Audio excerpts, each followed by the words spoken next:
everyone, that time once again. Thank you for visiting our little sliver of the internet. Today we are looking at an independent horror thriller called The Outpost, brought to us by writer-director Joe Trujillo.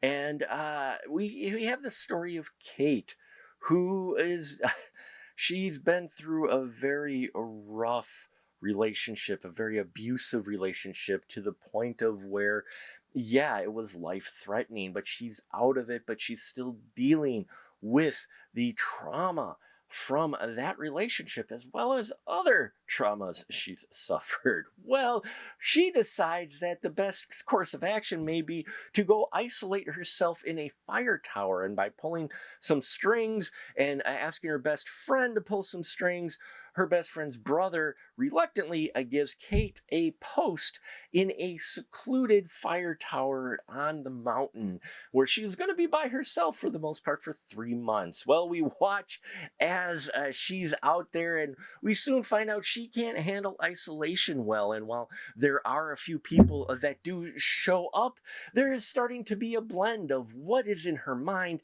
and what is reality. And we see how all of this plays out in a disturbing conclusion in The Outpost. It was hard to say what they were going for with this story. Now, abuse victims becoming, those who have suffered major trauma, especially over the course of the majority of their life, have been subjects to horror films before, and especially watching them kind of descend into madness. And watching this play out, I was kind of wondering where they were going and what they were trying to say.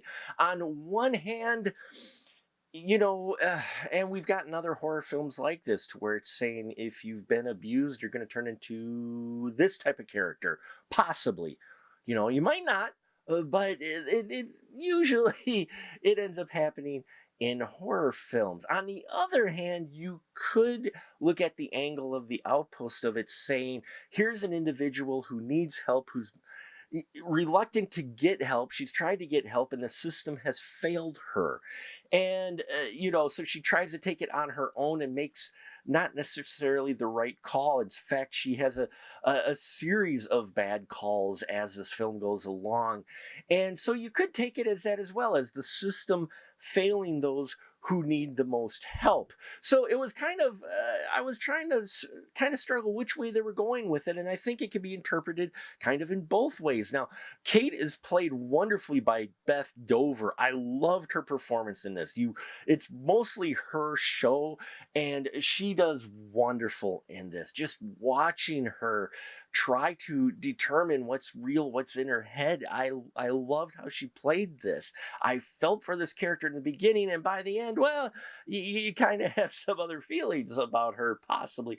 And I liked that. I liked her, and a lot of it was because of her performance. Now, the rest of the cast does well in here. Her boss, Earl, is played by Otto Asando, and I loved his performance in here. This guy who reluctantly gave this person a job, and as it goes along, he's like, but he's got his own past, which keeps getting dredged up by Ranger Dan, who's played by Dallas Roberts, who is probably, out of all the characters, the guy who you're probably going to like the least, but you're not exactly supposed to like him. That's not to say he's a horrible guy, but out of the characters here, he is the most kind of sus. Becky Ann Baker showing up as Bertha. Oh man, she gets into this role quite a bit. And Reggie, who's a wonderful character played by Dylan Baker. It's been a while since I've seen Dylan Baker, and I really dug this Reggie character. You see his motivation of why he wanted to live on the mountain and being bugged by Kate quite often. You feel for this guy. You're like, I just want to be alone, and you feel that. So you feel for all of these characters. By the end, though, I was still sitting trying to figure out, am I supposed to feel sympathy or not? And I think they do that on purpose with this. So, The Outpost is a very interesting, layered film that I think will surprise a lot of people. I've watched a lot of horror, so I kind of suspected the twist that we get at the end coming. I didn't expect as extreme stuff as we got at the end, but I still did kind of see it coming. But that doesn't mean it was a bad film by any means. I thought it was well acted, well crafted, and well directed enough to keep you guessing of what exactly is going on till the big climax of the movie. So there you have it, The Outpost. If you've seen it, as always, please leave your constructive comments. Love to hear your thoughts on it. There another film you want us to see us review here on the Final Cut? Please leave that in the comments as well. Love to hear your suggestions. Check out our Patreon. More we do there, more we can do here. I thank each and every one of you for your support. And until next time, remember, keep that ticket stub.